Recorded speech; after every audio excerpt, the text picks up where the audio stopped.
À 93 ans, George Wood a le sourire aux lèvres. Ce révérend se prépare à refaire un vol qui a marqué sa vie, à bord de cet avion de l'aéroclub de Morlaix. Pendant la Seconde Guerre mondiale, âgé de 21 ans, il est pilote dans la Royal Air Force.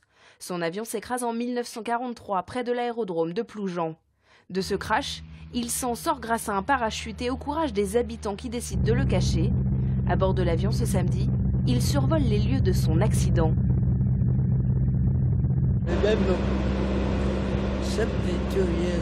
me souviens, il y a 72 ans, le temps était orageux et la nuit était terriblement noire. Plus de 70 ans plus tard, les mains près des commandes, il redécouvre le plaisir des airs dans un petit avion. Pendant la guerre, vous n'avez jamais le temps de profiter du vol. Vous survolez un territoire ennemi, donc vous êtes tout le temps en train de scruter ce qui se passe derrière vous.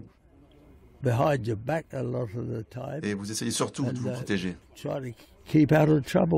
Un héros ordinaire qui est retourné en Angleterre grâce au courage d'un autre héros.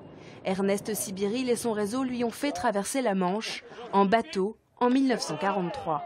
Une fois qu'il fut touché par la défense antiaérienne allemande et qu'il est atterri, il a été pourchassé par environ 900 soldats allemands.